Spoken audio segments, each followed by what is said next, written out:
Boa tarde, 44º Encontro de Cravistas em Quarentena. A gente recebe pela segunda vez, com muito prazer e honra, o violinista Marcus Held, um excelente pesquisador especializado na música do século XVI a XVIII e doutorando e mestre em musicologia pela USP. E já tem sido convidado regularmente a ministrar palestras em masterclasses sobre a performance, história e filosofia da música em várias instituições brasileiras, dentre elas a Universidade Federal de Goiás, o Instituto Bacarelli, a USP e Unesp. Bom, Marcos já é uma figura constante aqui nesse encontro nosso pela sua grande capacidade em transitar pela área dos cravistas, né, e falar sobre Geminiani, baixo cifrado e coisas que nos interessam muito. Então, Marcos, muito obrigado pelo seu segundo aceite aqui nesse grupo. Bem-vindo e é com você. Bia, muito obrigado pela gentileza. É um prazer enorme ver você e ver todo mundo aqui reunido, meus alunos, meus colegas, meus amigos. Muito obrigado a todos que dispuseram um pouco da tarde de segunda-feira para me assistir e para quem no futuro, né, dispôs de um pouco de tempo para assistir essa aula aqui no YouTube. Gente, eu vou então apresentar para vocês um pouco do que eu tenho feito nos últimos anos da minha vida, né, e agora com uma ênfase num tratado do Geminiani que ele é, no mínimo, sui generis, ou no mínimo, muito estranho. Na minha dissertação de mestrado, quando eu traduzi esse tratado e outros, eu afirmei lá que essa obra de Geminiani, Guida Harmônica, é ao mesmo tempo a obra mais original, né, e mais polêmica de Geminiani. O título da obra, então, é Guida Harmônica, e eu gosto muito desse mote que tem na última página do livro, que é Fine senza fine. Eu espero que, com a minha fala de hoje, a gente consiga compreender um pouco o que significa esse fim sem fim, o que isso tem que ver com o contexto de pensamento que Geminiani se filiou ali na Inglaterra do século XVIII, e de que modo a gente pode entender que todo esse espectro de conhecimento, dessa tratadística, desse horizonte de sentido do período barroco tem que ver, e muito, com a nossa atualidade. Esse tratado também, ele é um tratado que é um pouco menosprezado foi também menosprezado já naquela época e é muito mais atualmente por uma certa leitura descontextualizada, porque ele é muito esquisito mesmo. E ao mesmo tempo ele é muito encantador. Então hoje eu quis trazer um pouco do contexto não só social, não só filosófico, mas também dentro de um espaço na obra do próprio autor.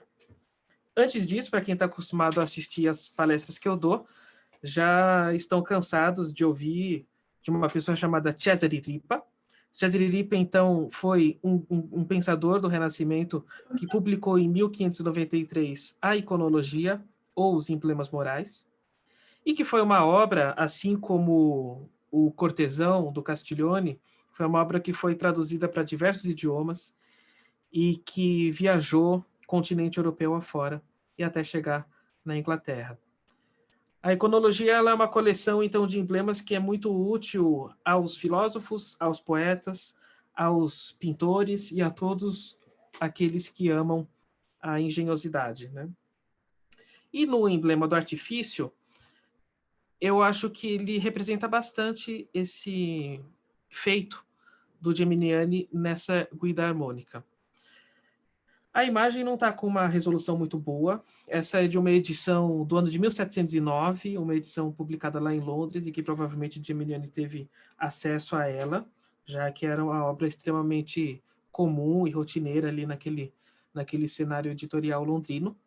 Mas como nós estamos num ambiente acadêmico, mas com bastante liberdade, eu resolvi fazer uma heterodoxia aqui e usar, na verdade, o emblema de uma edição anterior, que está com uma resolução mais nítida, que é a resolução de 1619, uma edição italiana.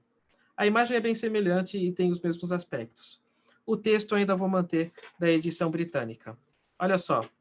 um homem comum, cuja vestimenta é ricamente adornada. Ele apoia sua mão sobre um parafuso de movimento perpétuo, e na outra mostra uma colmeia de abelhas. Ele está vestido nobremente, pois a arte é nobre por si só. Sua mão sobre o parafuso mostra que as máquinas foram concebidas pela diligência e que, por meio delas, coisas incríveis, como o movimento perpétuo, foram realizadas. A colmeia declara que a diligência das abelhas, que, aparentando insignificância, são, na verdade, incríveis em sua liderança. Esse emblema e outros representam bastante o pensamento da filosofia empirista, que está muito em alta lá na Inglaterra desde pelo menos o pensamento de Thomas Hobbes, né, que tem que ver com a experiência, as percepções sensoriais, as observações, e que eu recomendo bastante que vocês assistam o episódio número 34 da série Cravistas em Quarentena, que foi a minha última participação aqui, que eu falo durante bastante tempo sobre essa filosofia um pouco mais aprofundadamente. E para, então, evitar a monotonia, como já dizem os tratados barrocos, eu vou tratar de outros assuntos, ou melhor dizendo, outros pontos de vista. Mas o que eu quero que a gente observe aqui é que esse tipo de emblema, esse tipo de pensamento, coloca a arte como um fazer, como um ofício, e que ele é depreendido de uma percepção da natureza, de uma concepção daquilo que a natureza nos representa e que a gente aprende a controlá-la. Tanto é que no emblema da arte a gente tem uma figura feminina segurando uma flauta, mas também um lápis, né? E uma ferramenta que vai suportar a videira.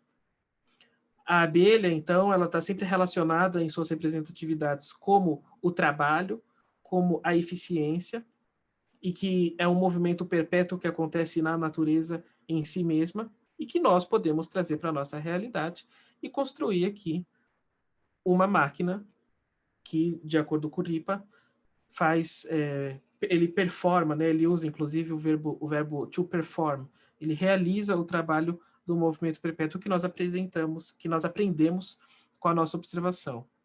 E isso é feito por uma figura douta, uma figura engenhosa, que se veste bem, que tem, portanto, bom gosto. E que, no entanto, como disse logo no primeiro parágrafo, é um homem comum. Ou seja, é uma pessoa comum que, com o estudo, com a repetição, com o exercício, com as regras, se torna uma pessoa douta, de bom gosto e de bastante engenho.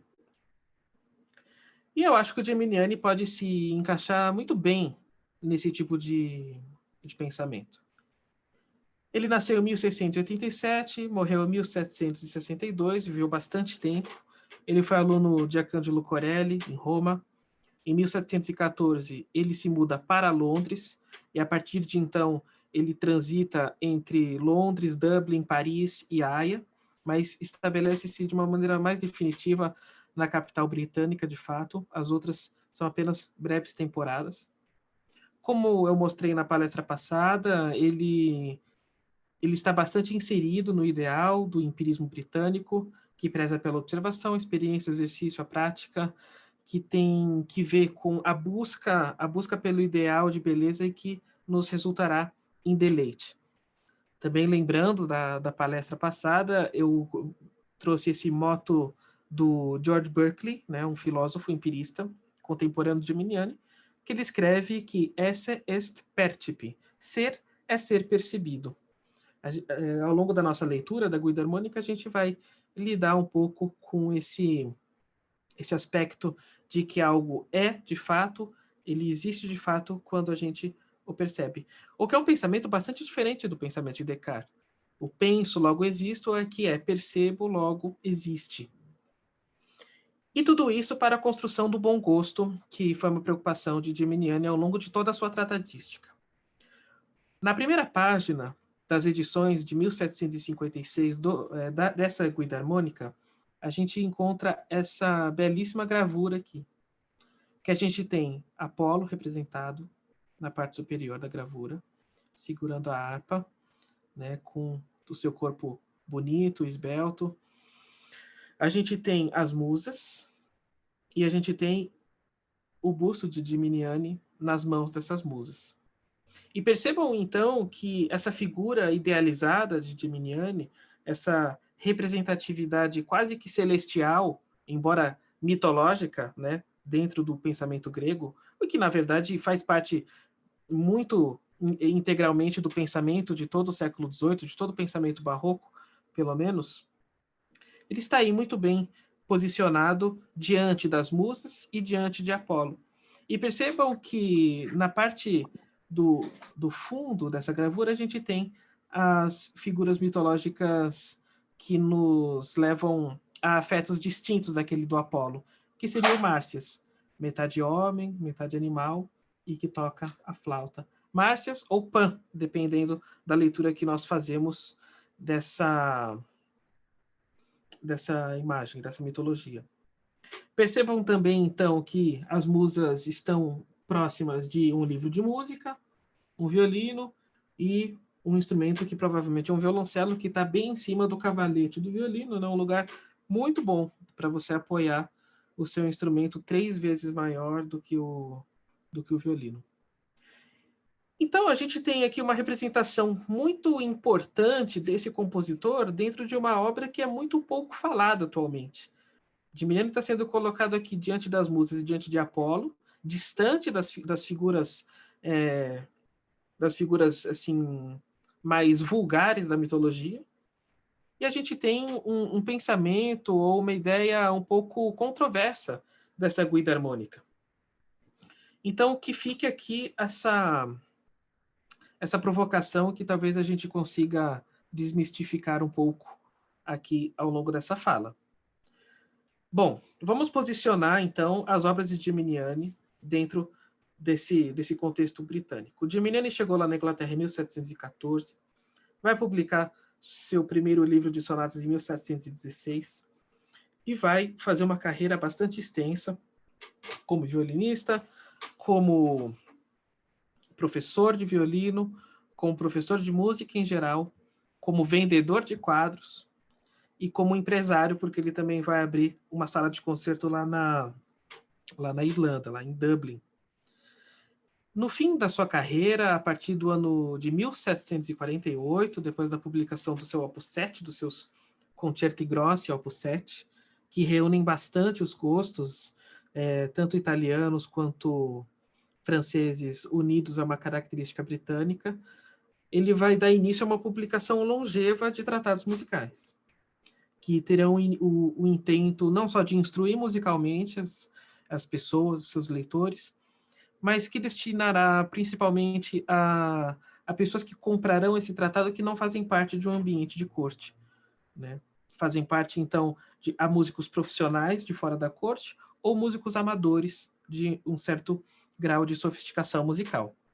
Por que eu digo isso? É muito interessante a gente lembrar que no século XVII, na Inglaterra, a gente tem uma tradição muito grande de manuais, que é uma coisa que eu estou escrevendo na minha tese de doutorado, justamente, que a gente tem uma tradição ali consolidada por John Playford, perpetuada por Walsh, por Johnson e por Bremner ao longo do século XVIII, e que Geminiani vai se filiar a essa tradição de manuais. Inclusive, as estruturas de seus tratados são bem semelhantes às de seus manuais. Então, Geminiani, ao mesmo tempo, caminha entre a instrução e a poética, né? E no ano de 1748, então, ele vai publicar Regras para Tocar com Verdadeiro Gosto, que ele chama de Opus 8.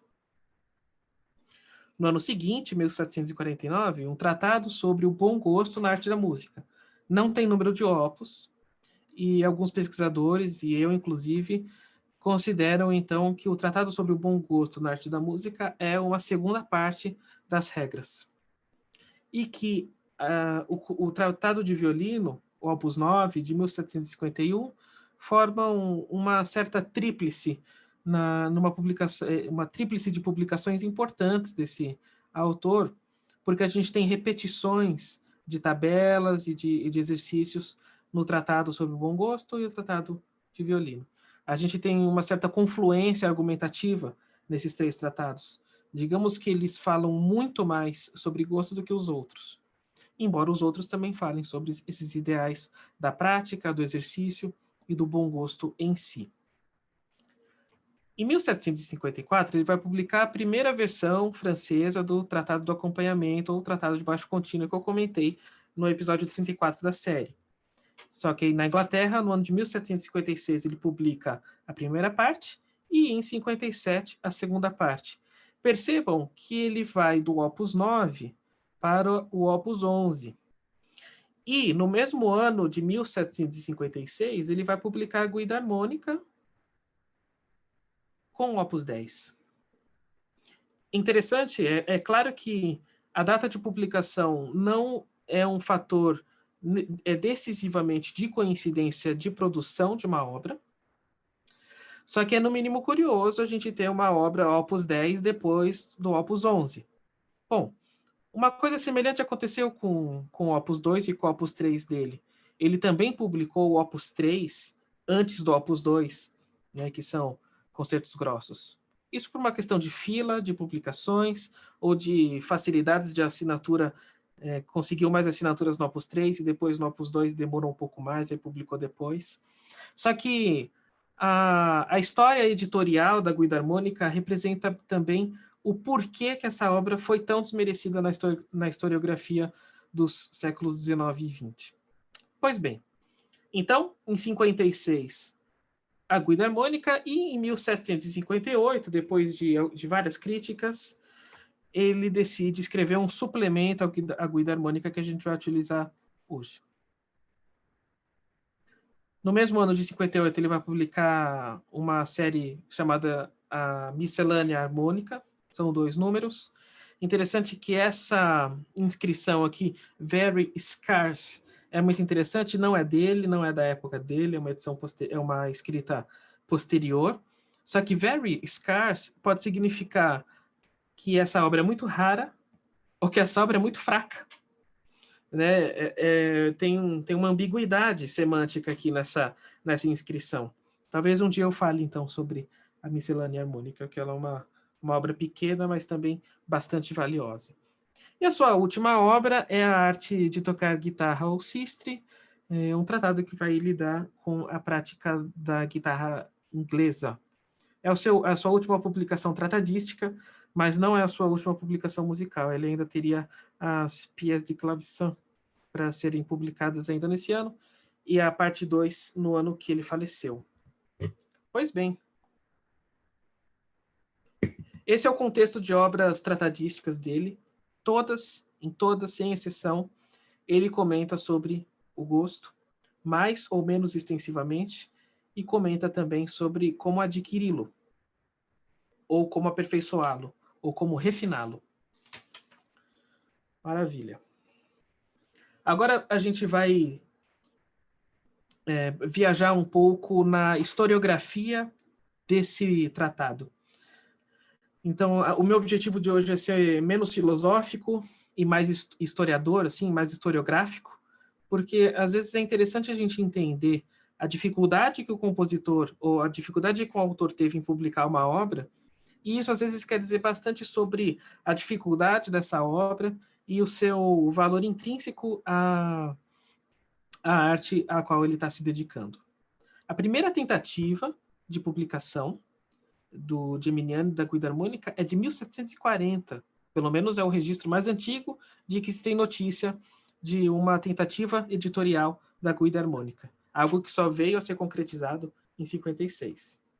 Bom, o jornal, então, The Dublin Newsletter vai publicar em 1740 o Guia Harmônico, é uma notícia, contendo as verdadeiras bases da composição harmônica, dispostas em um método inteiramente novo, sobre uma fundação tão fácil e natural que permitirá a uma pessoa absolutamente inexperiente em música escrever, com prazer, a mais perfeita harmonia com uma variedade infinita. Todo o segredo da composição harmônica é aqui desvendado. A natureza das diversas transições entre uma consonância para uma dissonância e vice-versa, com a formação de todos os tipos de cadência como praticadas pelos grandes mestres, é ensinado e explicado. O todo é conduzido sobre tais princípios simples e óbvios, a modo de levar os leitores à demonstração à primeira vista, bem como oferecê-los, os princípios, com facilidade à capacidade mais medíocre.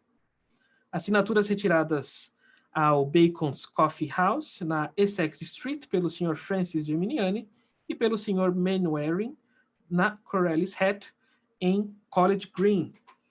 Bom, essa obra é, no mínimo, bastante pretensiosa, no bom sentido, né? Uma obra que tem uma pretensão grande de ensinar todos os caminhos da composição que são possíveis de se aprender em pouco tempo.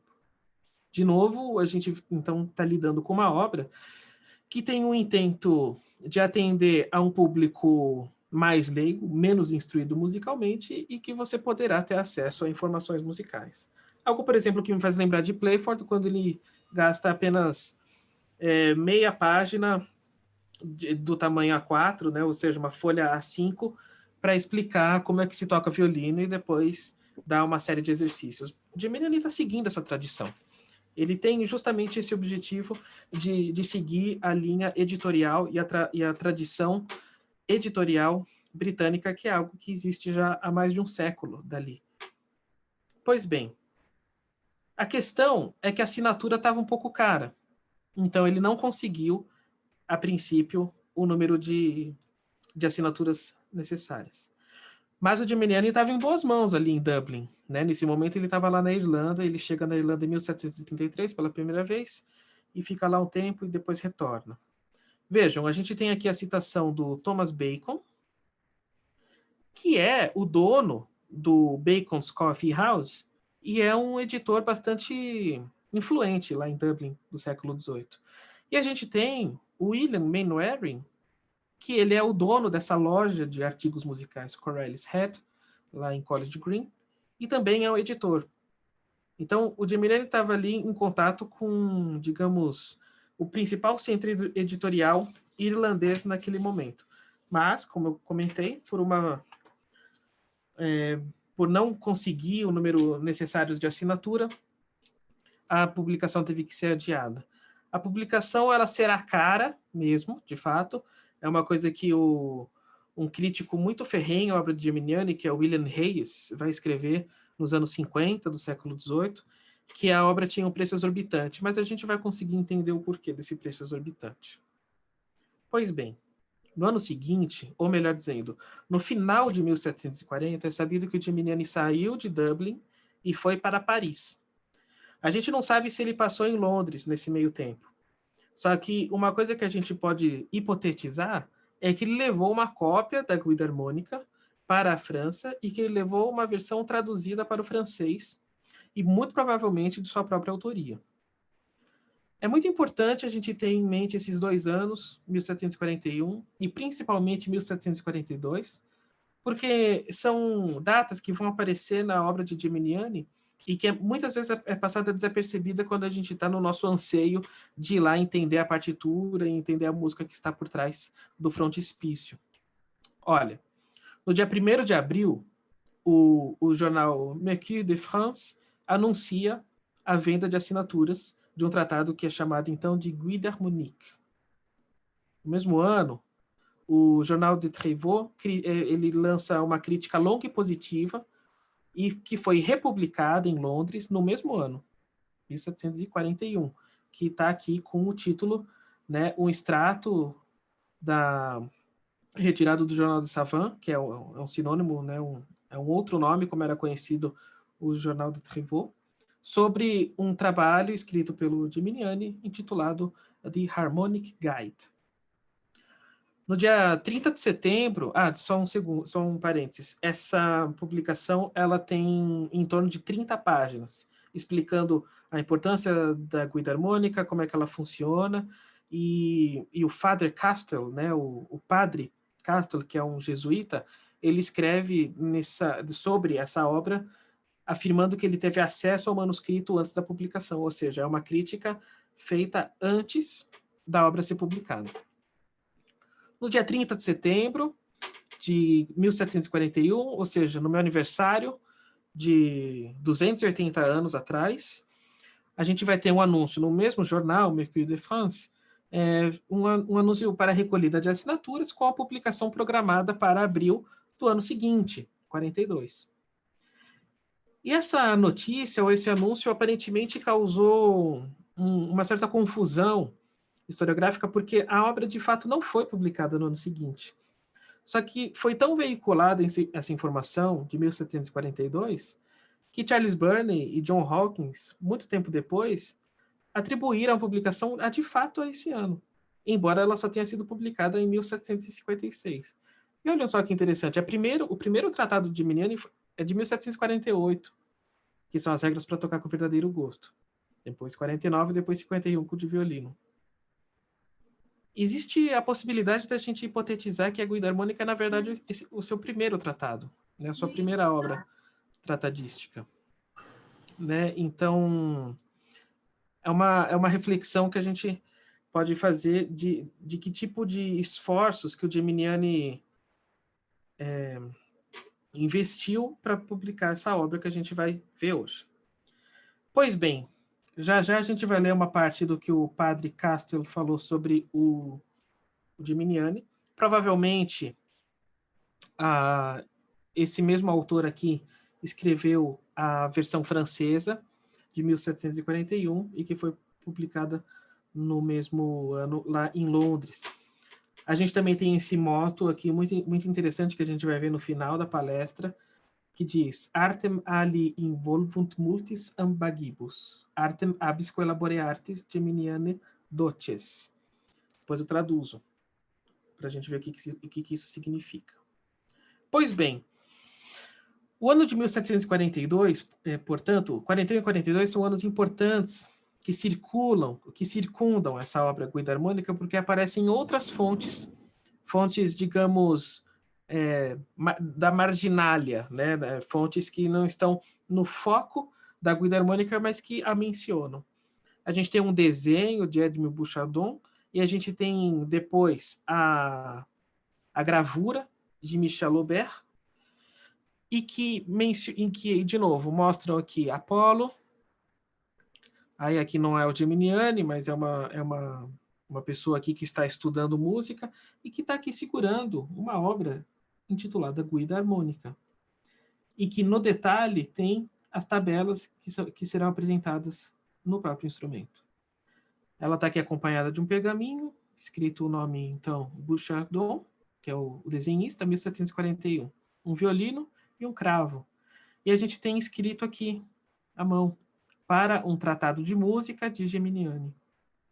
Ou seja, esse desenho e essa gravura tinham o intento de estarem nessa publicação de 1742 e que a gente sabe que não se concretizou. Essa gravura aqui, que a gente vê do lado direito, ela foi uma gravura que veio do desenho anterior, só que ela foi utilizada em dois momentos. Em uma edição dos concertos Opus 7, o concerto grosso que eu comentei, está ali, né, está ali presente no frontispício essa mesma gravura. E na publicação de 1756, ali da Guida Harmônica, de fato, a publicação inglesa que foi veiculada, a gente também tem alguns volumes com essa gravura. E é uma gravura muito importante, porque se a gente olhar o detalhe, a gente não tem a Guida Harmônica escrita aqui, desse lado, como está no outro desenho, mas a gente tem aqui, ó, Guida. E as tabelas que a gente vai ver na publicação. E aqui um detalhe, então, que a gente pode ver, Bouchardon, 1741. É muito importante a gente ter em mente, então, como essa obra foi trabalhada durante muitos anos pelo autor, né? E que, às vezes, a gente passa batido na publicação do Concerto Grosso e a gente não observa esses detalhes tão enriquecedores, às vezes, para a nossa análise. Pois bem, um outro indicativo de longevidade dessa obra está na própria publicação do Tratado sobre o Bom Gosto na Arte da Música, aquele tratado de 1749, que é parte segunda das regras. A gente tem aqui essa gravura que está sendo dedicada ao príncipe de Gales, né, the Prince of Wales, e a gente vê aqui na parte inferior da imagem guida harmônica, junto com a panóplia. Então, o escudo, a armadura, um globo, o livro, a flauta, uma partitura. E no detalhe, Bouchardon, 1742, fez o desenho, e o Ravenet fez a gravura nesse mesmo ano. Ou seja, mais um indício de que a obra já estava ali com o intento de ser publicada, mas que não veio a cabo, mas a posteriori, em 1748, a gente está podendo ver essa utilização dessa obra, essa certa propaganda que o Geminiani vai fazer de novo para publicar essa obra. Até que em 1756, portanto, no dia 17 de abril de 1756, é publicada, então, a saída, então, da guida harmônica finalmente no Whitehall Evening Post or London Intelligencer. No dia 20 de abril vai sair o mesmo anúncio no The London Evening Post. E no dia 20 de maio daquele mesmo ano vai sair na Gazetteer and London Daily Advertiser. E aí a gente vai ter a publicação, então, da guida harmônica, ou o dicionário harmônico, que consiste em um guia seguro para a harmonia e a modulação, em que são exibidas as várias combinações de sons, desculpa aqui o erro de digitação, as várias combinações de sons, consonantes e dissonantes, progressões harmônicas, suspensões e cadências, reais ou de engano, opus 10. Esse é o título, então, da guida harmônica. Título bastante extenso que a gente reduz só para guida harmônica ou dicionário harmônico, né? Fica muito mais fácil. O que é interessante é que a historiografia recente conseguiu concluir que a primeira edição de todas é também a mais desconhecida, que é a publicação de 1756 também, só que lá em Amsterdã, numa edição bilíngue em francês e em holandês. Mas poucos meses mais tarde aparece finalmente a publicação londrina, e 2 anos depois de dificuldades com as críticas, algumas delas, não todas, ele publica o suplemento à guida harmônica em 1758, tá? Pois bem, vamos ver então do que se trata essa publicação. O Geminiani vai começar assim, ó, o prefácio. A modulação é universalmente conhecida por ser um dos ramos mais importantes da ciência da música, a quem deve algumas de suas maiores belezas, bem como algumas de suas principais forças. No entanto, nenhum ramo dessa ciência tem sido tão negligenciado, de modo que, nos vários volumes já escritos sobre música, muito pouco se falou sobre modulação, enquanto assuntos bem mais simples e mais conhecidos foram tratados com considerável insistência. É importante fazer um parênteses, a palavra modulação naquela época pode ter o mesmo sentido que a gente tem hoje, de mudar uma tonalidade para outra, mas naquela época o movimento harmônico também era considerado, já era utilizado esse termo de modulação, ou seja, os movimentos harmônicos dentro de um mesmo tom já era considerado modulação, e modulação também pode ser um sinônimo para cantar, né? Cantar com harmonia ou compor melodias com uma base harmônica bem estabelecida. Não é só necessariamente quando a gente tem uma troca de centro tonal. Os compositores antigos, porém, entendiam perfeitamente a arte da modulação, como é evidente em suas obras. Deve-se, contudo, admitir que seus métodos para modular não eram totalmente adequados à música instrumental. E aí ele vai elencar 3 autoridades musicais para criticar, mas não criticar no sentido de depreciá-las, mas, na verdade, é para poder emulá-las, para poder imitá-las e imitá-las com vistas a superar, que é um termo bastante caro ao pensamento filosófico do século XVIII. Ele vai falar, Lully, Corelli e Bononcini foram os primeiros aperfeiçoadores da música instrumental, certo? E possuíam engenho e habilidades naturais o bastante para extrair dos antigos a variedade de modulação que julgavam suficiente para tornar suas composições encantadoras e espirituosas. Ou seja, ele está reconhecendo aqui o bom engenho, a boa disposição dessas três autoridades musicais. No entanto, diz Geminiani, enganam-se enormemente aqueles que imaginam que os vastos fundamentos da harmonia universal podem ser estabelecidos pela modulação limitada e restrita desses autores. Ou seja, o gosto, o engenho, o estilo foram refinados ao longo do tempo.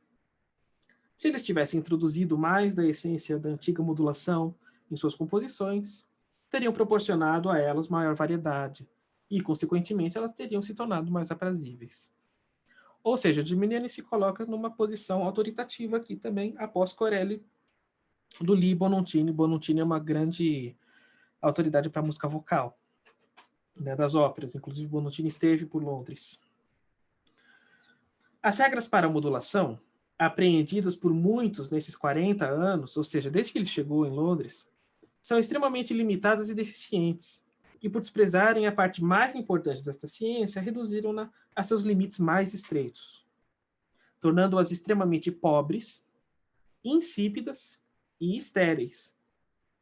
Não se deve esperar aqui que eu apresente uma prova formal desta afirmação, né? Aquele famoso jogo retórico. Eu não vou falar nada sobre aquilo, mas... E aí começa a falar. Ele vai falar, não vou apresentar uma prova formal dessa afirmação. Se isto fosse necessário, eu poderia me referir como prova a uma grande variedade de peças compostas em diferentes partes da Europa nesses últimos 40 anos, e que, embora compostas por diferentes pessoas, são, principalmente no que diz respeito à modulação, exatamente iguais. Todavia, observarei apenas que não há nenhum intérprete em qualquer instrumento, em qualquer parte da Europa, que não se vanglorie por ter composto sonatas, concertos e cantatas. Contudo, são poucos os compositores, mesmo os da mais elevada classe, a respeito dos quais se pode dizer que tenham produzido algo novo em relação à melodia, à harmonia e à modulação. A que se deve isso, senão a essas regras imperfeitas e deficientes que, em vez de instruírem os estudantes de harmonia, os induzem ao erro. Em vez de amparar, aperfeiçoar e exaltar o engenho natural, restringem-no e desvalorizam-no.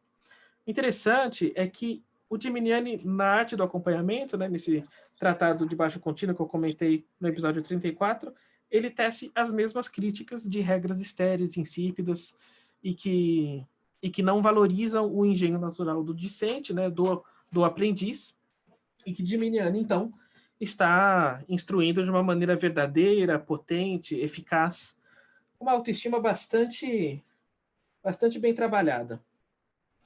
Pois bem, então ele vai prometer na parte final desse prefácio que o seu método ele é bastante eficaz, bastante rigoroso e que foi muito difícil para ele fazê-lo.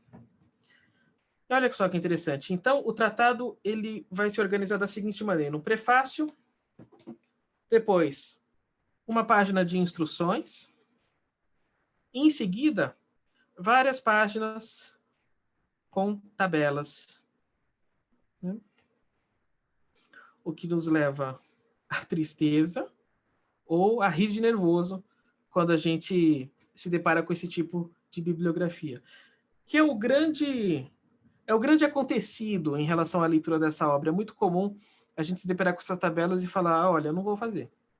Mas eu queria, então, propor que a gente exercite essa leitura desse tratado do ponto de vista prático. Essa é uma palestra que seria muito bem aproveitada presencialmente, porque eu poderia pedir para vocês escolherem as harmonias ali ao vivo e a gente podia tocar junto.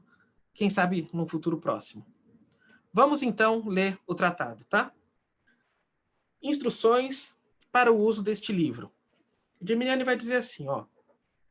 Quando tivermos escrito o sinal da clave e da fórmula de compasso, quando tivermos escolhido indiferentemente qualquer uma das 5 notas, representadas no começo da primeira página, e as tivermos escrito, assim como as figuras, se houver, deveremos observar o número abaixo daquela nota e proceder à página marcada com aquele mesmo número. Ou seja, eu escolhi a nota Ré aqui, representada, e aí eu vou até a página 20. Fui lá. Ali encontraremos diversas passagens, começando com a mesma nota e com as mesmas cifras sobre ela. A gente vai ver, então, nessa página, a partir daqui. Né? Ele até, isso aqui diz respeito a uma outra, a outro momento da tabela. Então, a partir daqui e vai até essa linha aqui. Por isso que eu coloquei as 3 páginas. Pois bem, ali encontraremos diversas passagens, começando com a mesma nota e com as mesmas cifras sobre ela. Ou então, sem cifra alguma, se não houver cifra alguma sobre a nota que escolhemos. Devemos escolher qualquer uma dessas passagens e transcrevê-las exatamente com as mesmas cifras, exceto a primeira nota que, por já estar escrita, deve ser omitida. Ou seja, eu escolhi essa aqui, então eu omito esse primeiro Ré, que foi o que eu escolhi na página anterior, e aí eu adiciono no meu caderno esse Ré agudo. Quando tivermos transcrito uma dessas passagens, devemos observar o número ao final dela e ir à página marcada com o mesmo número. Ou seja, eu vou voltar para a página 1. Página 1. Ali, encontraremos diversas passagens, começando com a mesma nota com a qual termina a última passagem escolhida, e com as mesmas cifras sobre ela. Ou então sem cifra alguma, caso não haja cifras sobre a última nota da passagem transcrita. Devemos escolher qualquer uma dessas passagens, escolhi essa, e transcrevê-la assim como antes, omitindo a primeira nota, e assim proceder de passagem em passagem, o quanto nos aprouver. E aí, ele indica que a gente vai seguir até a gente alcançar um sinal de cadência perfeita, que ele chama de cadência real. Então, eu vou continuar o exercício aqui com vocês. Só uma breve recapitulação. Eu escolhi a nota Ré, essa quarta nota. Esses símbolos aqui, ele explica. Eles falam assim, ó, as letras C, T, PR e P sobre ou sob o pentagrama no começo da primeira página não tem relevância. A letra C significa clave. T, tempo. PR, principal. E P é página. Ótimo. Então, vamos lá para a página 20. Cheguei na página 20. Observo que a tabela do Ré começa aqui e termina aqui, nessa linha. Vai até esse número, 27. E aí eu escolhi esta, um Ré oitava acima. Omito o Ré e guardo o agudo. Volto para a página 1. Ali na página 1 eu observo onde começa o Ré agudo. Começa desde aqui. Ótimo. E ele se estende até essa parte, ó. Por isso que eu coloquei as 3 páginas. E aí eu escolho essa. Ou seja, eu quero um Ré que venha para 4,2 e depois Dó 6,3. Depois disso, vou para a página 27. Página 27. Dó 6,3 foi a minha última nota. E aí eu posso escolher quaisquer uma dessas 2 linhas aqui, ó. Eu escolhi, então, uma que cai para o Si bemol 7 e que resolve a sétima na sexta. Certo? Então, a gente já tem algumas notas escritas ali no nosso caderninho. Tudo semibreve mesmo. Depois, vou para a página 28. Página seguinte, portanto. Fui lá, virei de página. Aí eu vejo aqui, ó. Eu acabei em Si bemol. Ótimo. Então, eu vou partir daqui. Si bemol 6. Escolhi essa, podia ter escolhido quaisquer outras dessas aqui que comecem com Si bemol 6. Essa passagem, ela faz Si bemol oitava acima e depois vai para um Lá 6,4. Então, a minha última nota é Lá 6,4, página 23. Página 23. 6,4, Sol, e depois vai para o Fá, página 16. Fá 6, Ré, Mi, Fá. Eu estou escolhendo aqui não muito aleatoriamente, vocês vão entender por quê, mas eu podia ter escolhido quaisquer umas dessas aqui. Página 18. Vamos lá para a página 18. Escolhi Fá 3, Si bemol, 7, 6, e que termina em Lá, ou seja, cadência suspensiva. Ele fala aqui, ó, esse sinal, ele desenha ali no prefácio, esse sinal indica uma cadência suspensiva. Então, a gente não pode terminar o exercício aqui. A gente só pode terminar num sinal como esse aqui, ó, que indica uma cadência perfeita. Como essa aqui é uma cadência suspensiva, ele fala, vamos lá para a página 31. Ok, página 31. A minha última nota é um Lá 8,3. Eu posso escolher quaisquer um desses Lás 8,3 aqui em cima. Ou aqui embaixo ou aqui em cima. E aí eu escolho essa. Aqui tem uma pausa, um outro Lá e um outro Ré. Ok, escolhi. Vou lá para a página 20. Página 20. Ré, Si bemol, Lá. Eles começam aqui. Por isso que eu coloquei as 3 páginas e terminam aqui. Então, a nossa frase já está ficando grande. Na verdade, essa é a segunda parte da frase já, porque a primeira terminou numa cadência suspensiva. Página 28. Vamos lá para a página 28. E aí, Lá, Ré, Lá, 6, 4, 5, 3, e termina em Ré. E aqui, o quadrado fechou, e aqui a gente tem uma cadência. E ele fala, ele tem uma nota de rodapé ali no prefácio, que ele fala que quando a gente encontra o número 22, a gente pode parar. Ótimo. Esse foi esse é o funcionamento da guida harmônica, então, esse puzzle, esse dicionário que vai fazendo a gente montar as frases em quebra-cabeça, e que o Geminiani tinha falado o seguinte, ó. Ele falou assim no final do prefácio: ao observar as instruções acima, é impossível para os mais ignorantes errar. Todavia, o bom efeito da melodia e da harmonia será maior ou menor de acordo com a escolha das passagens. E aparentemente as pessoas erraram muito, porque criticaram bastante o autor. Disseram que o tratado é confuso, que o tratado tem inconsistências, e é verdade. Tem muitas cifras que não dão certo, que não apontam para a página correta. Bom, pudera, né? Também é muito complexo fazer isso. Um crítico francês chamado Adam Dessert faz uma crítica construtiva, né? Ele fala que o tratado é muito importante, é muito bom, é ótimo, só que não tem tonalidades maiores. Aqui o Geminiani está só no Ré menor, né? A gente poderia transpor para todas as outras menores. Faltariam as maiores. Outros dizem que a obra não faz o menor sentido. Outros dizem também que essa obra revela segredos demais. Então, vocês veem que a crítica aponta para vários lados, né? Quer dizer, um dos lados negativos do Geminiani é que ele é perfeccionista, não é mesmo?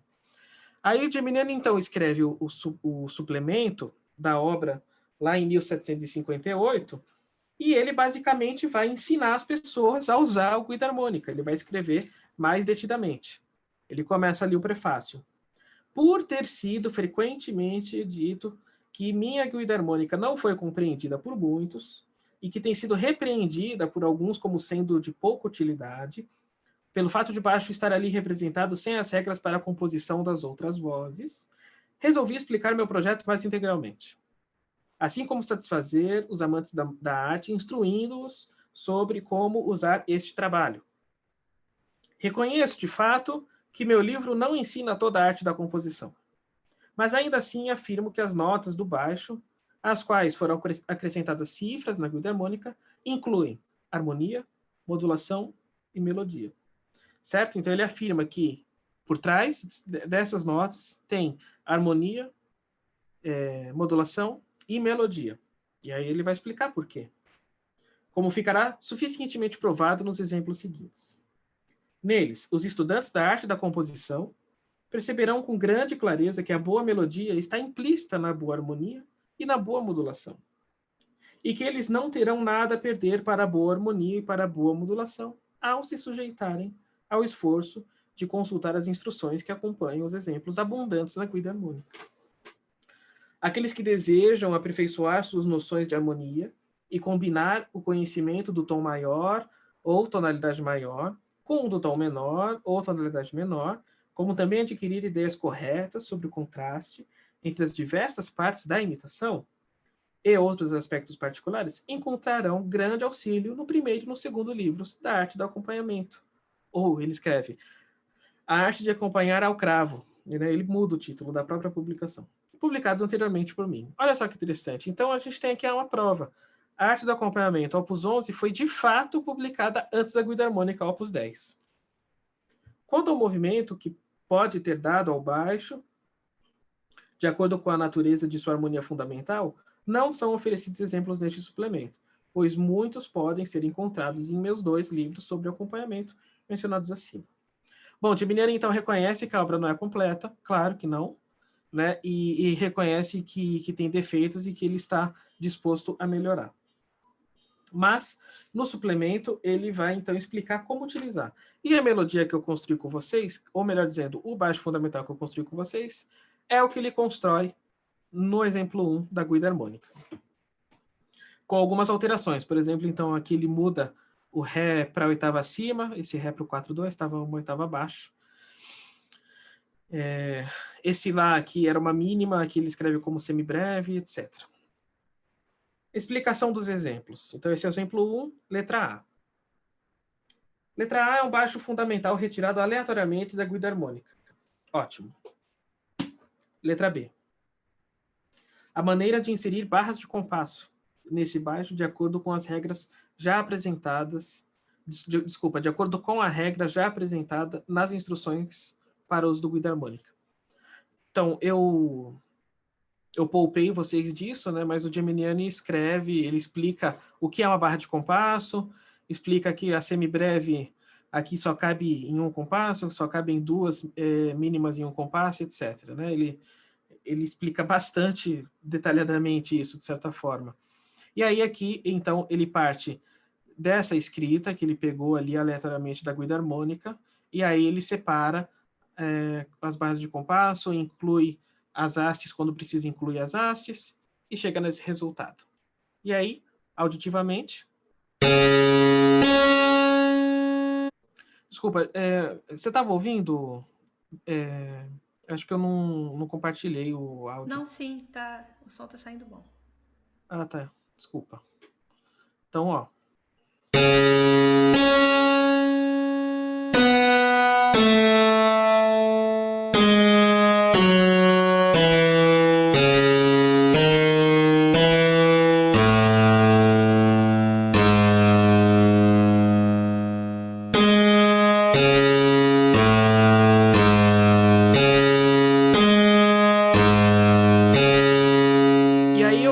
No papel do estudante. Então, eu penso, ok, eu vou partir do conhecimento que eu tenho para refiná-lo. Então, eu fiz a minha realização desse baixo contínuo aqui.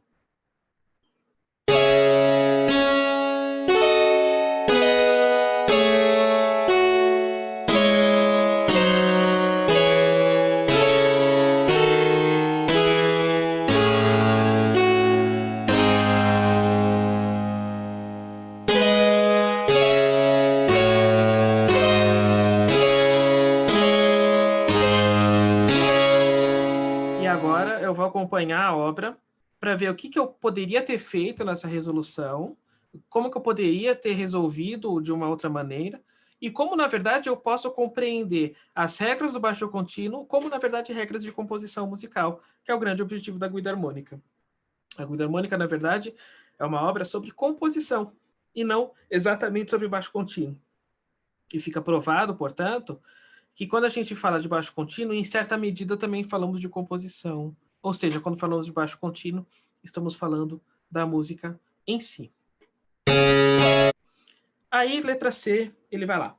Letra C, D e E são 3 melodias simples, compostas sobre o mesmo baixo. Então, agora ele vai ficar com aquele mesmo baixo sempre, resultando de sua harmonia, nas quais deve ser observada a variedade da melodia, que pode ser encontrada também na mesma harmonia. Ou seja, ele vai dar diversas soluções melódicas para isso. Nota bene. Quando uma nota não possui cifras, deve-se subentender a harmonia perfeita composta da terça, da quinta e da oitava. Uma nota marcada com 6 deve ser acompanhada da terça e da oitava, o que constitui uma harmonia imperfeita.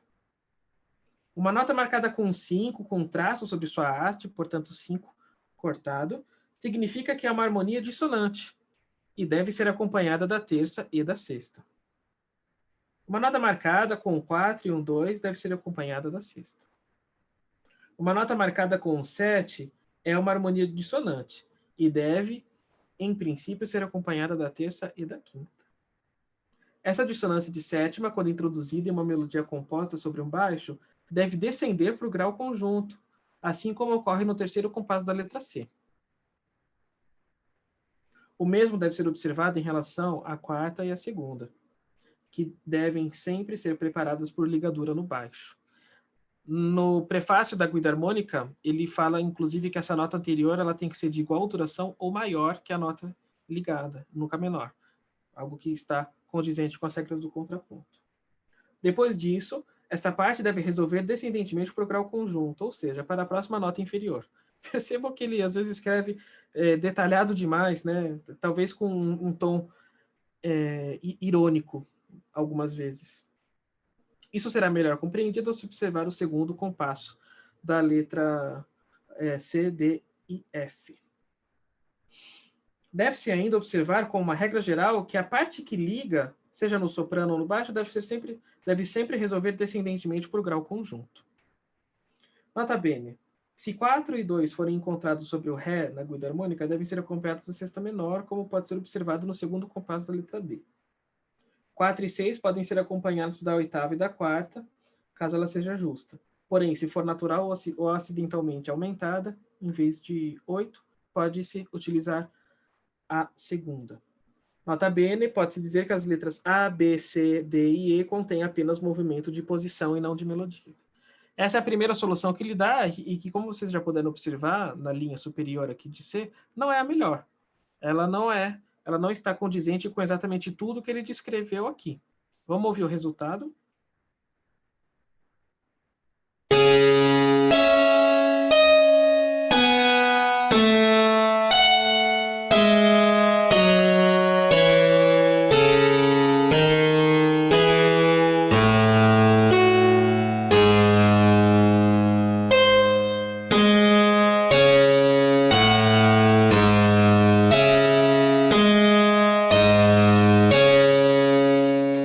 Lendo Geminiani em contexto também significa ler em contexto com as outras obras. Portanto, quando ele coloca aqui esse símbolo, a gente não pode tocar o pansement, porque, como a gente costumaria tocar na música francesa, e sim um trinado com a resolução aqui, ó, como ele descreve no Tratado sobre o Bom Gosto na Arte da Música de 1749 e no Tratado de Violino de 1751. O que é diferente do trinado simples, né, que é esse aqui que ele coloca. Letra D já está um pouco melhor, a gente já consegue ver os movimentos daqui da voz superior mais condizentes com aquilo que ele explica.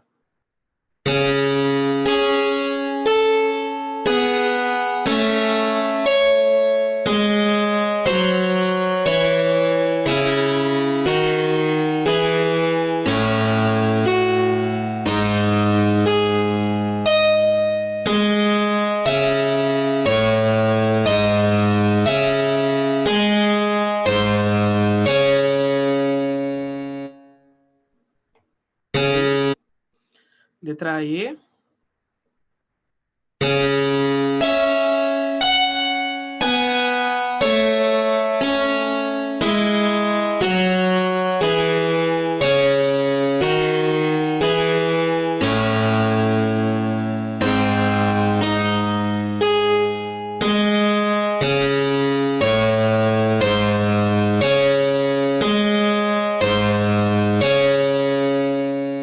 Ótimo, aqui a gente tem uma apogiatura de acordo com os tratados anteriores de Geminiani, elas duram de pelo menos metade da nota, ou 2/3, ou 3/4, nesse caso aqui, da semibreve.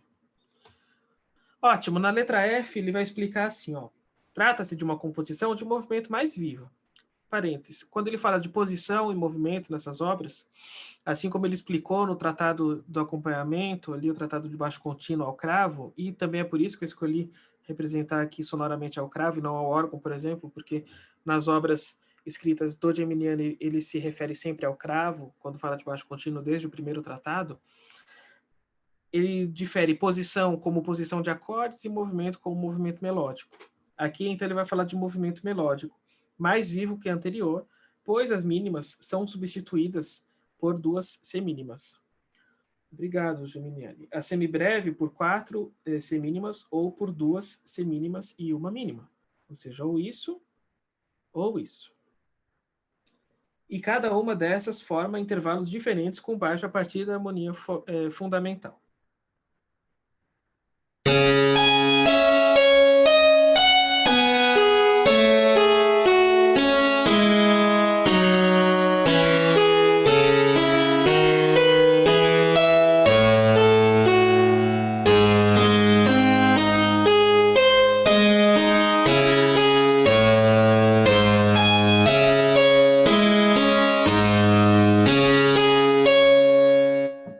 Bacana.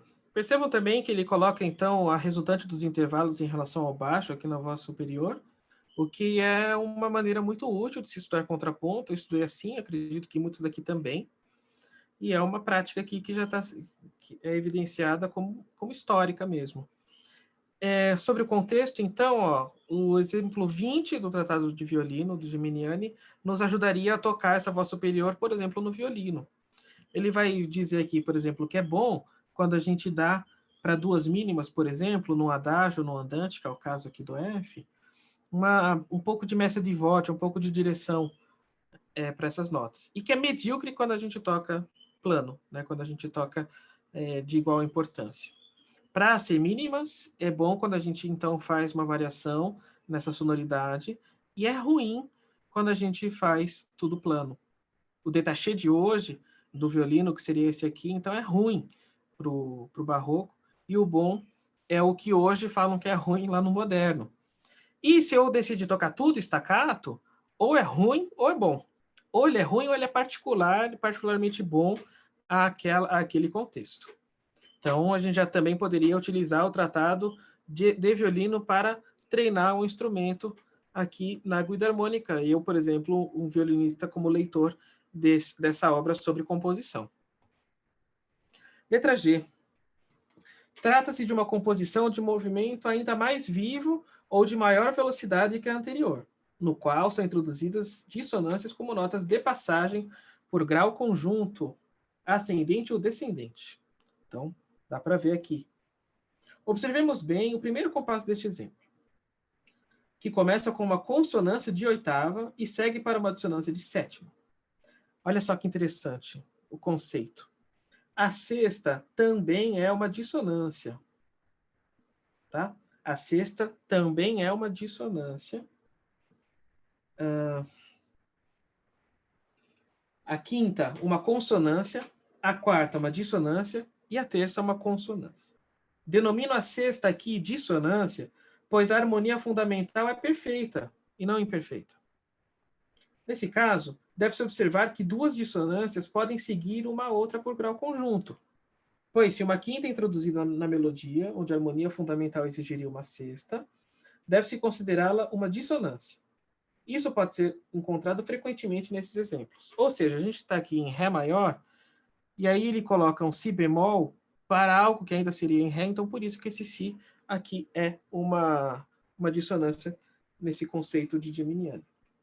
A primeira e terceira notas do segundo compasso, ou seja, o Mi e o Sol, são dissonâncias fundamentais.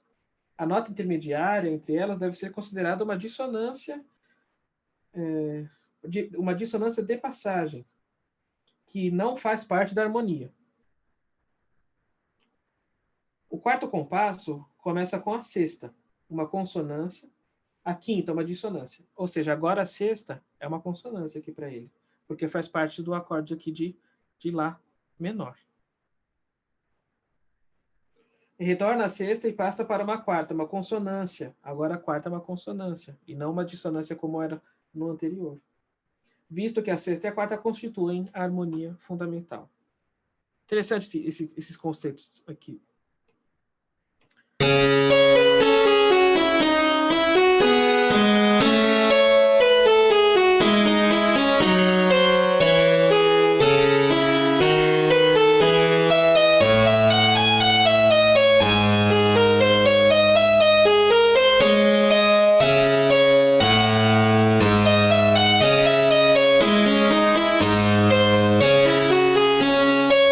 Percebam, então, que aquela resolução que eu fiz, alguns slides anteriores, é muito pobre, insípida e estéril, como ele teria dito ali no prefácio da Guida Harmônica. É realmente muito mais interessante a gente estudar dessa maneira, que é o que os leitores não depreenderam da primeira leitura que o Geminiani aqui no suplemento à Guida Harmônica tem que fazer. Exemplo 20 do Tratado de Violino fala também fala sobre as colcheias. Se eu tocar uma sequência de colcheias todas com a mesma importância, é ruim. E se eu tocar com essas variações... Se eu tocar com essas variações sonoras, essas pequenas mesas de voce, é bom. Se eu introduzir algumas ligaduras, é ótimo. E se eu tocar tudo staccato, ou é ruim, ou é particularmente bom. Letra H, que é o último do exemplo 1. No terceiro compasso deste exemplo, a última semínima do compasso, que é uma quarta, obrigado, Geminiani, é uma dissonância em relação à harmonia fundamental. E é permitida, pois segue por grau conjunto para uma consonância na primeira nota do compasso seguinte. No sétimo compasso, a quinta nota é uma consonância. Uma quinta nota, né? Ele erra aqui quando escreve. As duas notas seguintes, a quinta e a quarta, são dissonâncias. E a terceira, uma consonância. No décimo compasso, aqui, em vez de começar com a consonância, de acordo com a regra usual, inicia-se com a dissonância. O mesmo deve ser observado na metade do compasso. O compasso seguinte...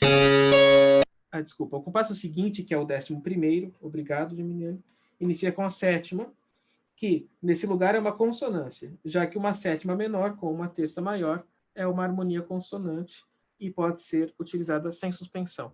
Ele considera acorde de sétima menor, acordes que hoje falamos com função de dominante, como consonâncias, e por isso a gente não precisa preparar aqui. E a sonoridade...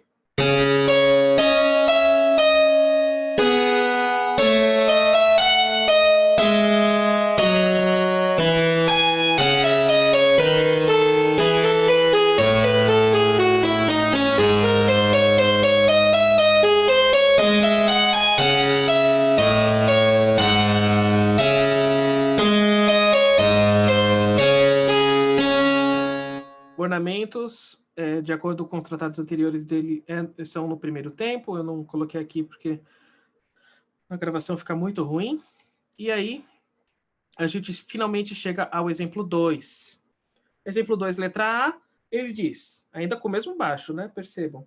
Trata-se de uma composição a 3 vozes sobre o mesmo baixo, procedendo por movimentos simples sobre a posição fundamental da harmonia. As partes são compostas de maneira que, se alguma delas fosse cantada ou tocada sozinha, produziria uma melodia muito agradável. Esse deve ser o principal objetivo daqueles que desejam compor bem. Tá? Ou seja, se eu tocasse só a primeira voz com baixo ou a segunda voz com baixo, já teria um efeito muito bom, muito positivo. E esse deveria ser o objetivo, de acordo com o autor, a todos aqueles que desejam compor bem.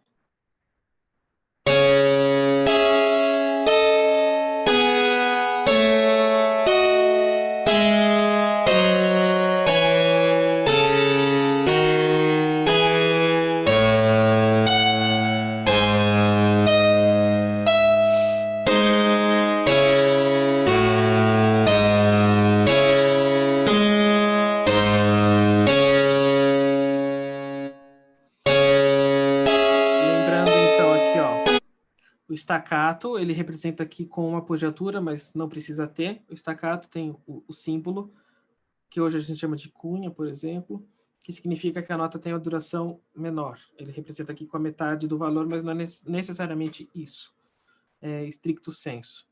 E aqui ele fala também sobre a combinação de ornamentos, ou seja, ele chama esse tenuto de um ornamento e o trinado com resolução de outro ornamento, e a gente tem a combinação. Então, a nota começa e depois a gente adiciona o trinado com resolução. Ou seja, esse trinado aqui começaria com a nota real.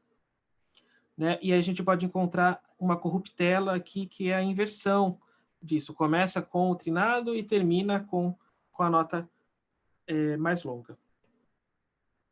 Letra B. Deve-se observar nessa composição o mesmo que se observa no anterior, exceto pausas ou repousos, consideravelmente necessários por duas razões. A primeira, por introduzir um novo material a ser distintamente ouvido quando aparece. Esse é o conceito da varietas, da retórica, né? Aquele conceito de evitar a monotonia a qualquer custo, para que a gente tenha, então, privilegiada e garantida a eloquência do discurso. A segunda, para evitar confusão entre as vozes e para evitar que sejam impróprias ao canto. Pois, na música, assim como no convívio social, é muito melhor para qualquer um ficar em silêncio do que tagarelar e nada dizer de proveitoso.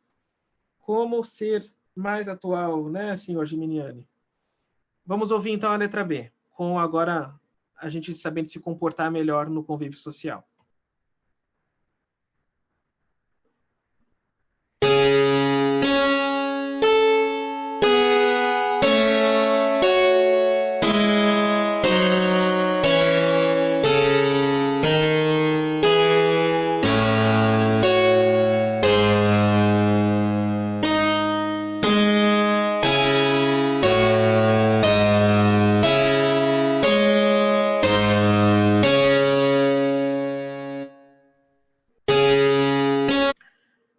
E, como eu falei, essa aqui é a segunda versão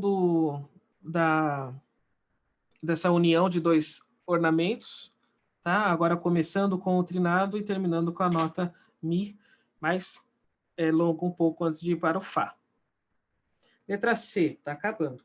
Contei o mesmo com respeito ao que deve ser observado que o anterior, e difere apenas na composição, ou seja, uma outra opção, talvez mais eloquente ainda.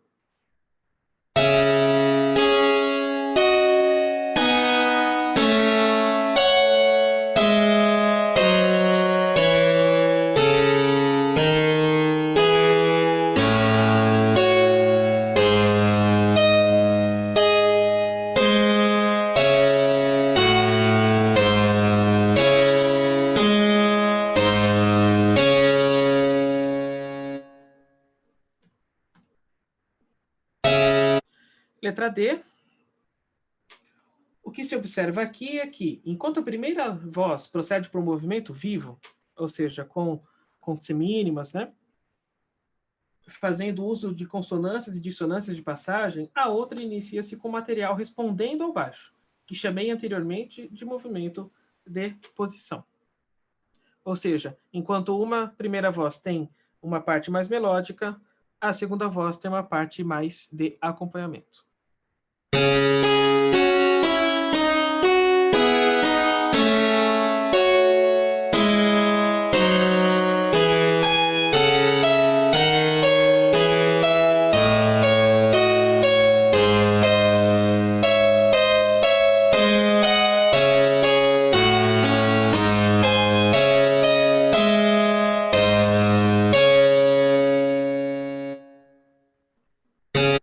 Finalmente, na letra E, aqui devemos observar a variedade de movimento que produzirá sempre um ótimo efeito. Olha aí, de novo, né? Filosofia empirista aparecendo por debaixo da pena de Geminiani. Devemos observar sensorialmente, ou seja, com o ouvido aqui na questão musical, a variedade de movimento que produzirá sempre um ótimo efeito, né? Deleite, sem causar a menor confusão. Porém, caso duas partes quaisquer façam o mesmo movimento, em terças ou sextas, produzirão sempre um ótimo efeito, como ocorre aqui nos compassos 8 e 9. Duas terças maiores movendo-se por grau conjunto ascendente ou descendente devem ser evitadas, exceto na cadência suspensiva, como nos compassos 7 e 8 desta composição. Vamos ouvir.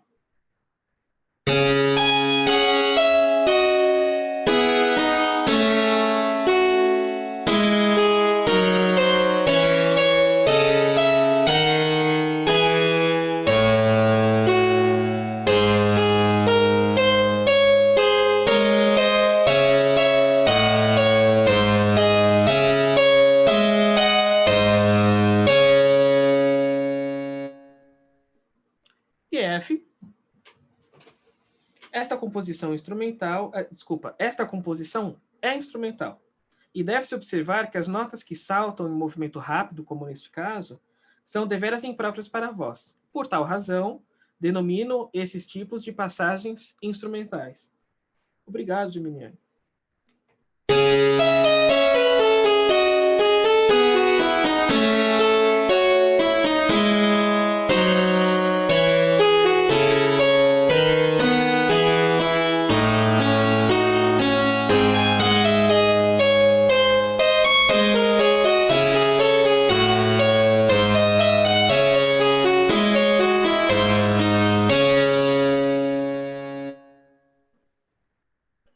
O terceiro exemplo, ele fala que A é uma composição a 4 vozes procedendo por um movimento de posição.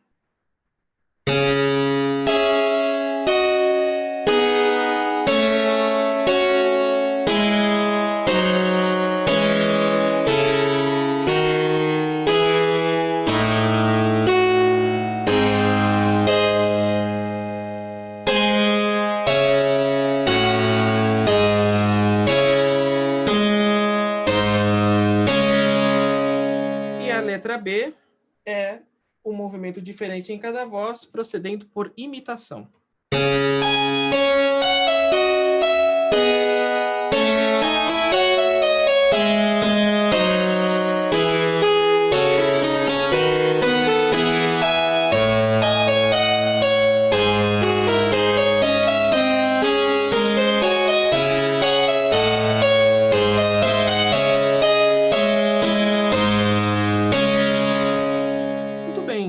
Os exemplos seguintes, 4, 5, 6, se referem a um outro baixo que ele pega e aí ele trabalha o tempo ternário, então eu vou poupá-los de hoje, mas que pode ficar para uma experiência em casa. Então, o interessante é que, assim, lendo essa obra no seu contexto histórico, no seu contexto filosófico, social, o tipo de leitor que ele quer, essa obra posicionada em suas outras obras tratadísticas, nos fazem, na verdade, aprender bastante coisa. Eu realmente tenho consciência de que essa última resolução do exemplo 3 é muito melhor do que aquela que eu fiz no início da lição, né? Então, eu poderia treinar muito mais essas coisas e aprender mais. E é um tipo de autonomia que o Geminiani espera que a gente conquiste, né? Que foi uma coisa que ele reclamou, tanto que a gente não levou em conta. Ó. Ele vai dizer o seguinte: aqueles que lerem com regularidade as regras que explicam a intenção desses exemplos, que as copiarem muito frequentemente e, ao mesmo tempo, jamais descuidarem de compor sobre vários baixos da guidarmônica, tornar-se-ão capazes de compor o baixo e as outras partes a partir de sua própria experiência. Então, se faltou clareza do autor na guidarmônica lá de 1756, aqui no suplemento ele explica como que a gente pode usar esse tratado. E aí eu chego aqui e coloco mais um elemento, que é ler ele em contexto. E aí essa obra pode ser bastante útil para nós, e que se a gente repetir muito, estudar muito, a gente vai ser dono da nossa própria linguagem. Uma crítica interessante que a gente encontra ali do Castro, que eu prometi para vocês, depois dele fazer essa leitura toda, ele vai dizer: o livro do Sr. Geminiani é, portanto, uma obra útil, necessária aos próprios mestres, ao guiá-los no ensino de suas artes, uma vez que contém, de modo equivalente, a prática de todas as regras, ou ao menos uma quantidade deveras superior que qualquer mestre poderia possivelmente enunciar, pois encontraremos ali todas as passagens musicais, sejam regulares, sejam da classe das licenças e das exceções, que podem ser ou já tenham sido empregadas pelos grandes mestres. Tê-las-emos, além disso, atendidas com guias e referências que servirão para vinculá-las e colocá-las juntas novamente, de todas as maneiras possíveis que elas podem ser conectadas e reunidas. O Enrico Carreri, nos anos 90, ele escreveu a biografia do Geminiani, que foi publicada pela Clarendon Press. É um livro que hoje custa R$ 500. Eu não sei se é porque ele é muito importante ou porque ninguém procura. E ele fez a conta de quantas possibilidades que a guida harmônica nos dá. Ele contou, são mais de 2.200 possibilidades de composição. Segue, Castro. O autor, ansiando para que concedêssemos nossa máxima atenção à verificação de sua obra, teve o prazer de nos confiar o manuscrito desta, para que pudéssemos proporcionar ao público nossa opinião em forma de um resumo. Estudamos com extremo cuidado e pena em mãos, compondo música de acordo com seu método. E logo constatamos que, em realidade, qualquer pessoa que pode saber como ler e como escrever será, por esse meio, capacitada a compor música verdadeira, boa e melodiosa, mas, acima de tudo, bem modulada e bem rimada, com cifras apropriadas de acordo com as promessas do autor. Os compositores têm toda essa coleção de pequenas frases, toda essa biblioteca, todo esse dicionário e arsenal musical em suas mentes. E, quanto maior forem seus estoques, melhores compositores eles serão.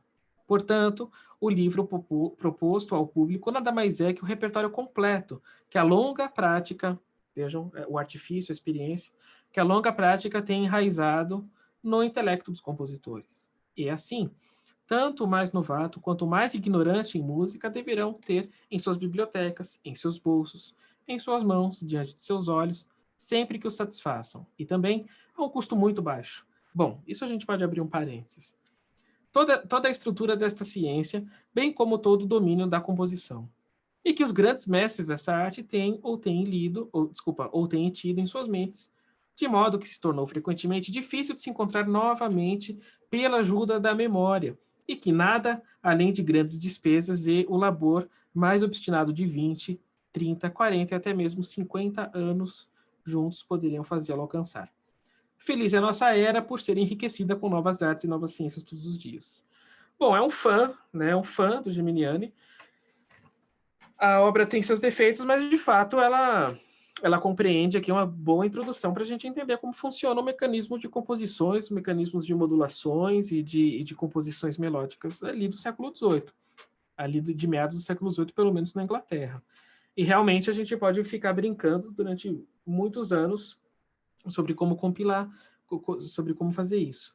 Então, Geminiani demorou muito tempo para compilar todas essas obras. Como a gente viu, a sua primeira iniciativa de composição ali nos anos 40 só foi concretizada em 1756 e até lá ele já tinha aumentado muito a quantidade de tabelas. Hoje é barato encontrar, hoje está de graça na internet, inclusive traduzido para português, por mim. Ó, só para finalizar, eu peguei um dicionário aqui de 1708, um dicionário em inglês do Kersey, John Kersey, Dicionário Anglo-Britânico, or a General English Dictionary. E eu procurei pelo verbete artificial, né? Então, se eu falar que essa obra é artificial, dentro do conceito do século XVIII, dentro do contexto correto, artificial significa feito ou realizado de acordo com as regras da arte. Artful. Artful pode ser habilidoso, astuto ou artificioso. Então, no século XVIII, se eu chegasse para o Geminiani e falo, Geminiani, a sua obra é artificial, eu estou fazendo um elogio. Interessante que hoje essa palavra significa outra coisa, né? Parece que é falso ou que não é natural. Muito pelo contrário, no século XVIII. O artificial é de acordo com as regras da arte que são conquistadas por meio do exercício, da prática, da observação, do aprendizado. E como fica claro ali no próprio texto do Geminiani, quando ele fala que ele não menciona toda a arte da composição, mas que ele lança os caminhos para a gente se aprofundar nisso, faz sentido a gente ver por que a sua obra tem um fim sem fim, que eu acho que é, na verdade, o mote de toda a nossa vida de músico e toda a nossa vida de pesquisador. A gente para de fazer um trabalho, a gente para de fazer uma pesquisa, mas a gente definitivamente não acaba. E sempre vai ter muita coisa para melhorar e vai ter sempre muita coisa para se fazer ali para continuar.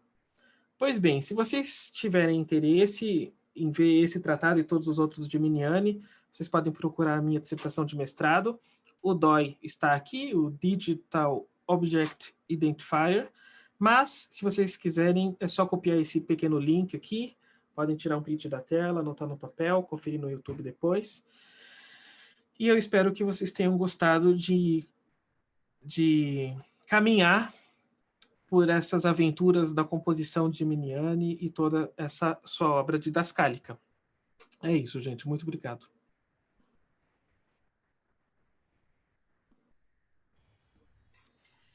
Marcos, obrigada. Muito bom. Parabéns, viu? Trabalho excelente seu. E, além disso, você tem uma maneira de falar muito clara, além de ser um filósofo, então é um prazer te ouvir sempre. Eu tenho uma pergunta, Marcos, sobre o acorde, a cifra do 5 cortado. Lá, na primeira vez que você citou, você disse que Geminiani coloca o 5 cortado como um acorde de 3, terça e sexta. Isso. Conversando com o Carlos, ele disse que em Frisch o 5 cortado é um acorde um acorde alterado, né? Em Dandrier, o acorde 5 cortado é a falsa quinta.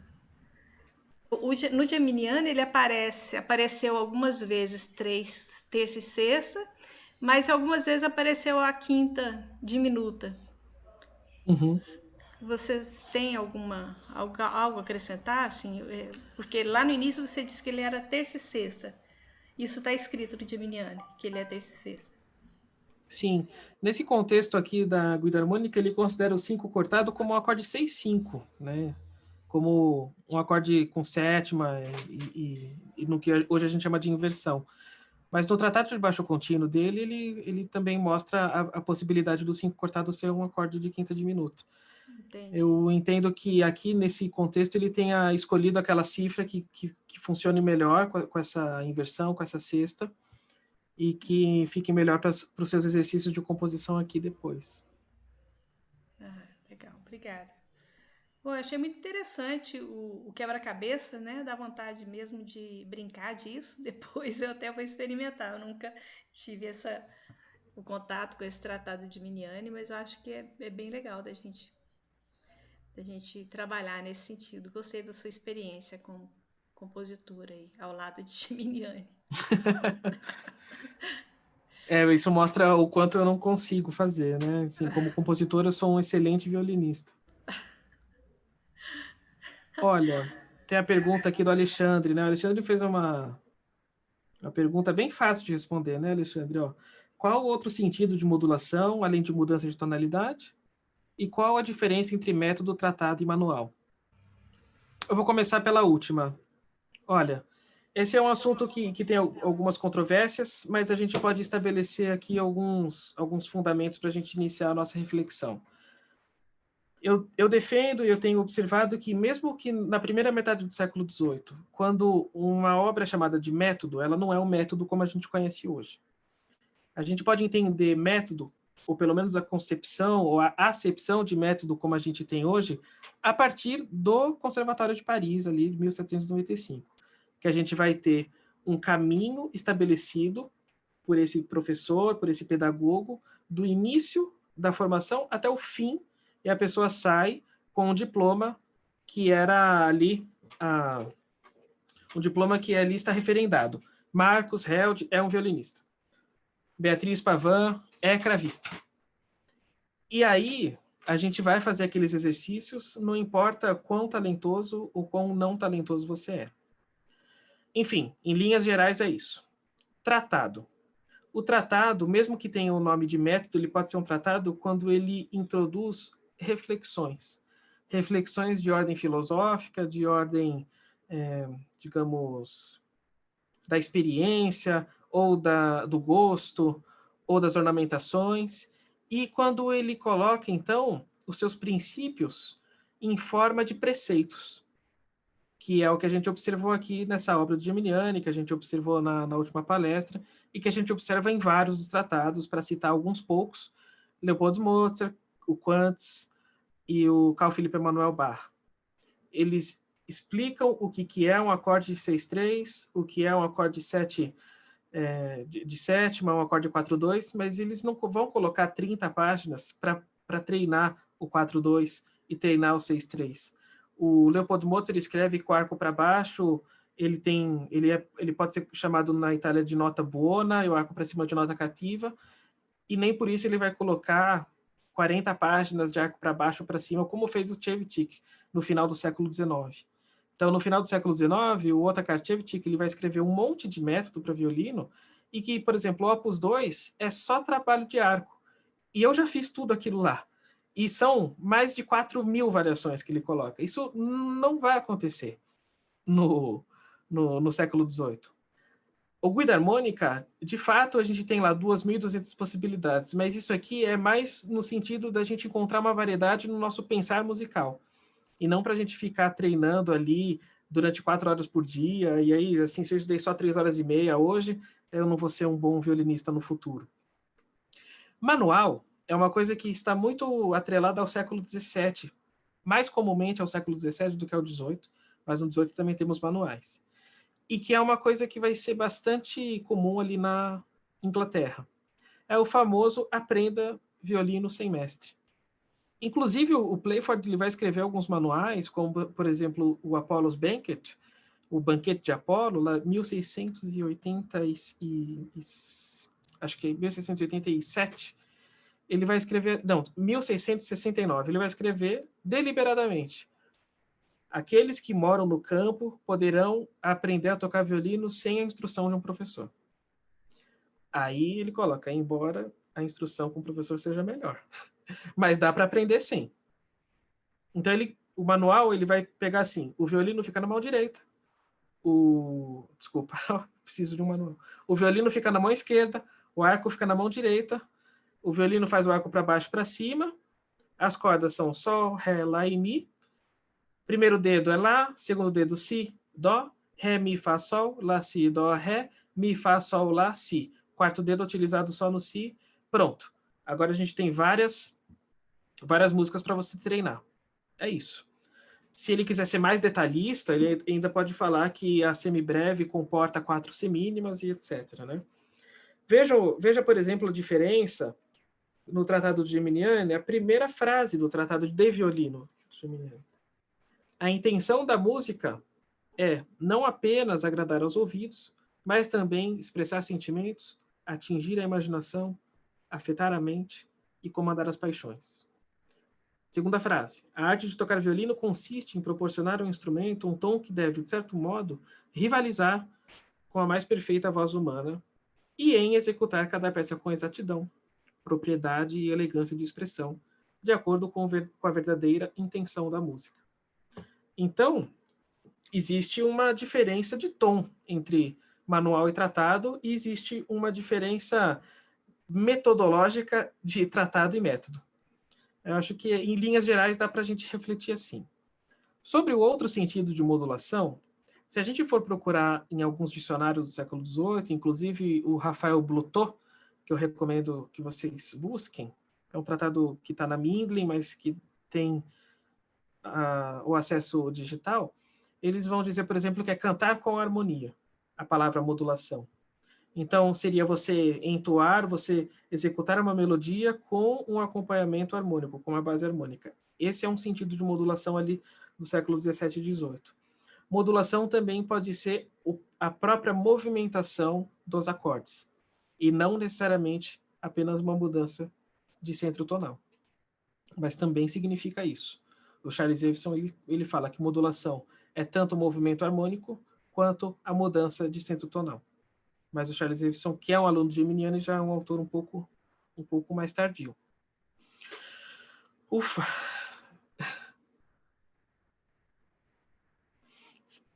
Ele pergunta aqui, né, se existe a bibliografia discutindo essa terminologia de tratados e afins. Olha, sim, existe. Existe o Donington. O Robert Donington, ele tem algumas discussões sobre essa tratadística. Tem a tese do Luiz Otávio Santos, que ele também explica as diferenças desses conceitos. E tem a minha dissertação de mestrado também, que no primeiro capítulo fala sobre isso. Aí lá tem mais notas de rodapé ali para você buscar de referências. O Mário Maceira perguntou se Gimeniani era cellista. Não temos registros sobre isso, Mário. Provavelmente não. Por que eu digo isso? Primeiro, a gente não tem registro nenhum dele executando nenhuma peça ao cello. E o Opus 5 dele, que são as composições para violoncelo, né, sonatas para cello, ele também fez para violino. E existe ainda uma certa discussão que começou a surgir há pouco tempo, que o que veio antes, o cello ou o violino, né? Eu acho que, de fato, ele compôs para cello antes, mas ele automaticamente já muda para violino e automaticamente já fica ali naquela linguagem violinística, até porque ele muda ligaduras, muda digitações e tal. Então, eu diria isso aí. Não temos como provar, mas unlikely. O Nitai fez uma pergunta que eu acho muito importante, que resume bem o porquê que a gente faz o que faz. Marcos, uma pergunta. Não entendi bem como que com o tratado podemos trabalhar esses baixos em tonalidades maiores. Sabe, Nitai, quando um tratado nos dá uma informação pela metade, ou por um terço, ou por um décimo, ou por um centésimo, cabe a nós buscarmos outras fontes, outras maneiras de entender essa visão de mundo, outras maneiras de se compreender essas correntes de pensamento, e que se a gente lê, de fato, o Guida Harmônica pura e simplesmente fora do seu contexto histórico, sociológico, e dentro do seu próprio escopo de tratadística, dentro do próprio Gimeniani, como da Inglaterra de um modo geral, a gente de fato não vai aprender nada com esse tratado.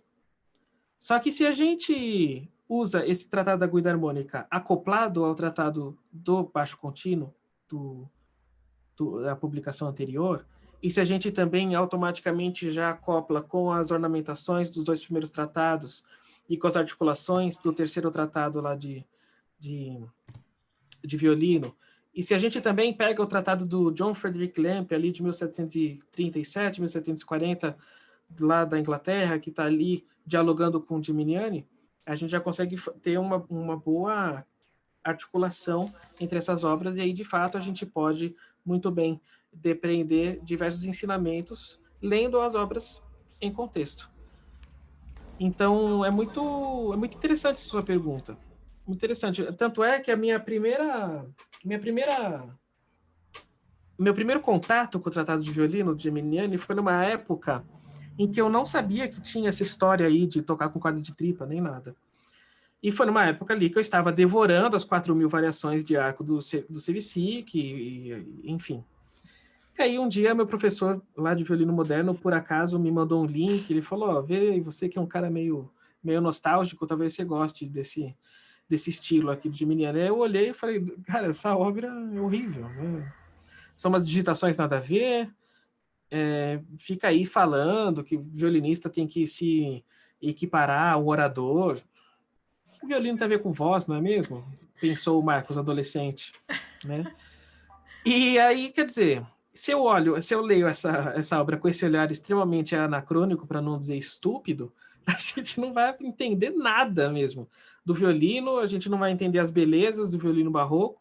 Só que a partir do momento que a gente lê esse tratado no contexto, a gente vê que é uma obra fundamental para o pensamento não só do violino, mas de toda a música do século XVIII, e que está ali equiparado ao Quantz e o Leopold Mozart, embora seja muito mais econômico verbalmente do que os germânicos, né?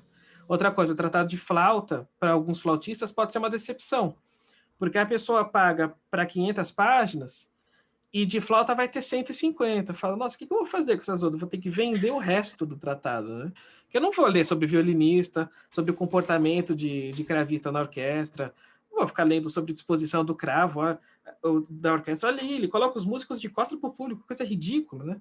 Só que aí, quando a gente lê de novo no contexto, a gente vê que a gente pode se tornar melhor violinista lendo uma obra de flauta, melhor cravista lendo uma obra de violino, melhor violinista lendo obras sobre cravo e melhor professor com amigos cravistas.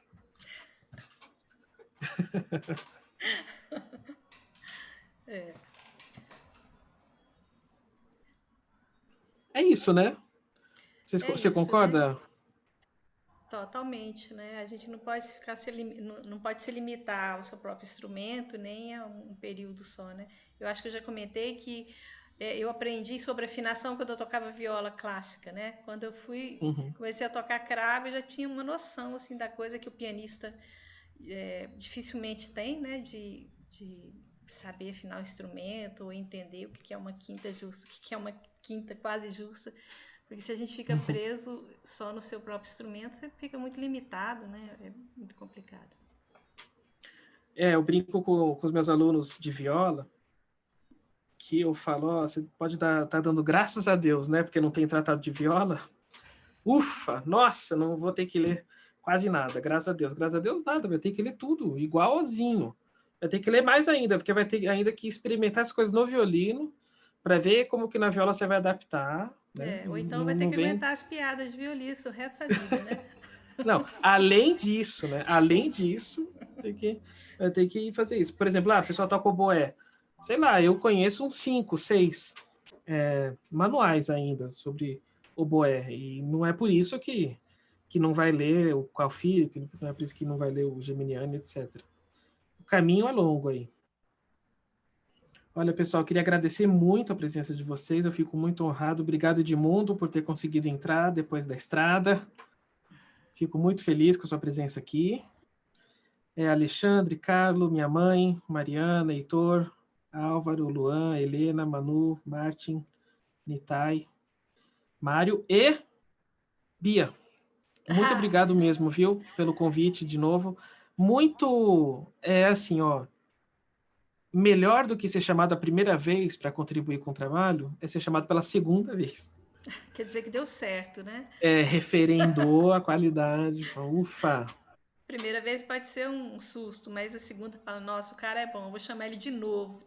Parabéns. Já pensou? Já pensou? Tá bom, Marcos, obrigada. Um beijo para você, viu? Tomara que Beijão para todos. certeza que sua tese vai ser um sucesso, que sua defesa vai ser muito boa e seu trabalho é excelente. Logo, logo a gente vai ter ele de certo para ler, né? Com o Santo Espírito. Tá bom, obrigado pessoal pela presença, obrigado Marcos pela palestra maravilhosa.